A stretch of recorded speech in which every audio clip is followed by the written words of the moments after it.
Well, thank you very much. Everybody thought I was going to California. I said, no, I'm stopping in North Carolina first because they've been abused by what's happened. I mean, it's terrible. It should have been done. It should have been a lot of things should have happened that didn't happen. So we're here. We're going to fix it out. We're working with the gentleman behind me, and you know who they are, and we're going to fix it. And we're going to fix it as fast as you can. It's a massive amount of damage. FEMA has really let us down, let the country down. And I don't know if that's Biden's fault or whose fault it is, but we're going to take over and we're going to do a good job. We're going to assign Mr. Watley, who's fantastic, frankly, and the governor and everybody else that's going to work. We're going to supply the money, supply a lot of the money. Maybe you have to chip in something. You'll chip in a little something like maybe 25% or whatever. But we're going to get it done as quickly as we can. And we want to take care of the people of North Carolina. It's so interesting. Everybody's talking about California, and that's a mess. But I said, I'm not going to California until I stop in North Carolina. So here we are. We're going to go visit the site, and we're going to work with probably 3 of the congressmen, Republican congressmen, who've been fantastic, whose areas have been affected, and with Michael Watley, the governor, and whoever else is, we decide to get involved. Probably less FEMA, because FEMA just hasn't done the job. And we're looking at the whole concept of FEMA. I like, frankly, the concept when North Carolina gets hit, the governor takes care of it. When Florida gets hit, the governor takes care of it, meaning the state takes care of it. To have a group of people come in from an area that don't even know where they're going in order to solve immediately a problem is something that never worked for me. But this is probably one of the best examples of it not working. And there's been some others, like in Louisiana, et cetera. So we're going to be doing something on FEMA that I think most people agree. I'd like to see the states take care of disasters. Let the state take care of the tornadoes and the hurricanes and all of the other things that happen. And I think you're going to find it a lot less expensive. You'll do it for less than half, and you're going to get a lot quicker response. So that seems to be the recommendation, but we'll be making that recommendation over the next couple of weeks.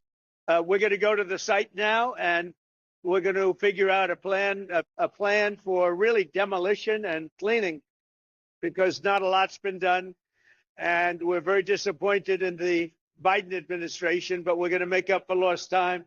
And I said I'd do that. And this is about the earliest we could possibly be here. And we're honored to be here. This has been a great state. They're great people, and they've really been mishandled.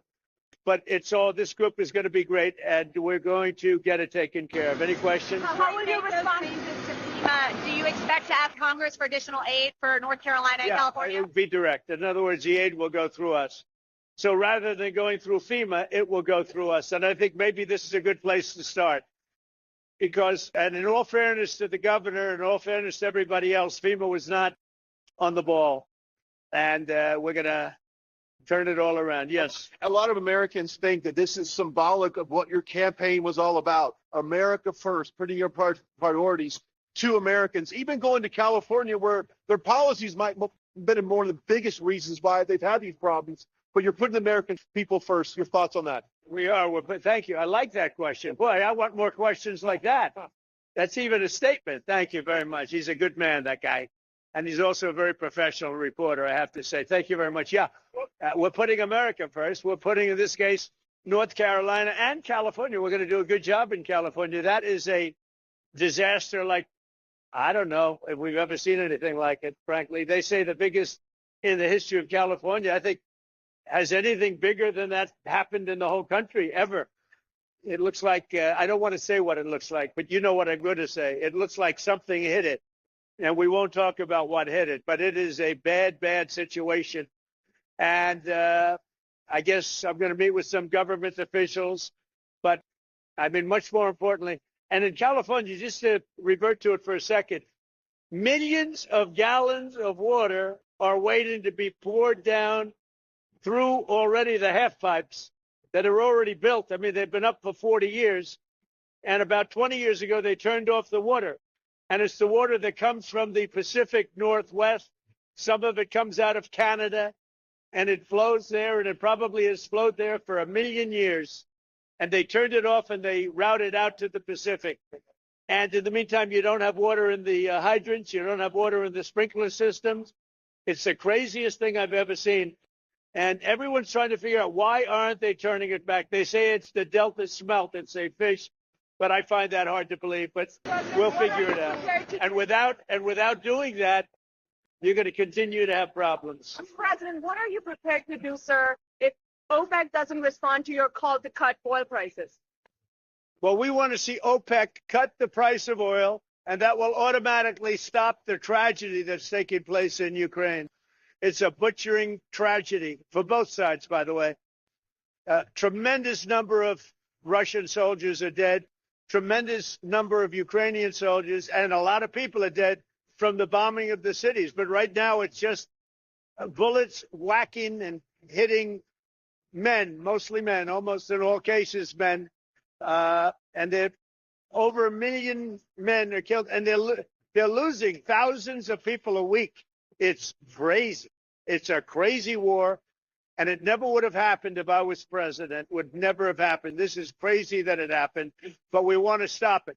Now, one way to stop it quickly is for OPEC to stop making so much money and to drop the price of oil, because they have it nice and high. And if you have it high, that war is not going to end so easily.